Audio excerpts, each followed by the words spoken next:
ಅವ್ರದ್ದೇ ಸಂಚ ನಡೆದಿದೆ. ಸಿದ್ದರಾಮಯ್ಯನವ್ರನ್ನ ಸಂಪೂರ್ಣವಾಗಿ ಅವ್ರನ್ನ ಒಂದು ರೀತಿ ಅಪಮಾನ ಮಾಡೋದು, ಅವ್ರನ್ನ ಮಾನಸಿಕವಾಗಿ ಅವರಿಗೆ ಒಂದು ರೀತಿ ಗೊಂದಲಕ್ಕೆ ಬಿದ್ದು ಬೇಡಪ್ಪ ಸಾಕು ತಳ್ಳಿ ರಾಜೀನಾಮೆ ಕೊಟ್ಟು ಹೋಗಲಿ ಅನ್ನೋಂಥ ಪರಿಸ್ಥಿತಿ ಇವತ್ತು ಕಾಂಗ್ರೆಸ್ನಲ್ಲಿ ನಡೆದಿದೆ. ಮತ್ತು ಸಿದ್ದರಾಮಯ್ಯನವರಿಗೆ ಟೀಕೆ ಮಾಡುವಂಥದ್ದು ಕಾಂಗ್ರೆಸ್ನಲ್ಲಿ ಹೆಚ್ಚಾಗಿದೆ. ನಮ್ಮ ಬಿ ಜೆ ಪಿ ವಿಜೇಂದ್ರ ಆರಾಮ ಅದಾರ ಅವರು. ಅದು ಯಾಕೆ ತೆಲಿಕೆ ಏನಾರ ವಿಜೇಂದ್ರ ಟೀಕೆ ಮಾಡೋದಂದ್ರೆ ಯಾಕಪ್ಪ ನಿಮ್ಮ ಅಪ್ಪನ ಪೋಕ್ಸೋ ತೆಗಿಲಿ ಅನ್ನತ್ತಾರ.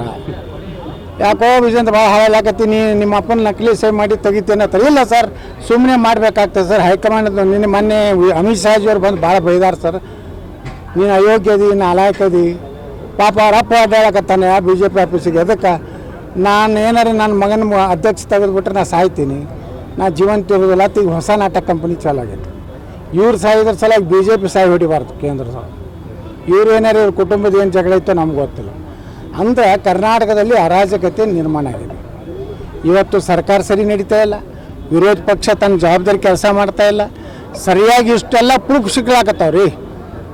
ಇಷ್ಟೆಲ್ಲ ಅನಾಹುತ ಕರ್ನಾಟಕದ ನೋಡಿದ್ರು ವಿರೋಧ ಪಕ್ಷ ಏನು ಮಾಡಾಕತ್ತದ. ಸುಮ್ಮನೆ ಒಂದು ಸ್ಟೇಟ್ಮೆಂಟ್ ಮಾಡೋದು, ಒಂದು 10 ಮಂದಿ ಕೂಡಿ ಒಂದು ಡಿ ಸಿಗೊಂದು ಮನವಿ ಕೊಡೋದು, ಮನ್ಯಾಗ ಒಂದು ಊಟ ಮಾಡಿ ಮಕ್ಕೋದು, ಇಷ್ಟೇ ನಡೆದು ಮತ್ತೇನೂ ಇಲ್ಲ. ಬಿ ಜೆ ಪಿ ಒಳಗೆ ಏನು ನಡೆದ, ವಿರೋಧ ಪಕ್ಷ ಸತ್ತು ಹೋಗೈತಿ. ಯಾಕಂದರೆ ಇಷ್ಟೆಲ್ಲ ಹಗರಣಗಳಾದ್ರೂ ಏನೂ ಆವಾಜಿಲ್ಲ. ಮತ್ತು ಇಷ್ಟೆಲ್ಲ ಇದ್ರೂ ಕೂಡ ವಿಜೇಂದ್ರ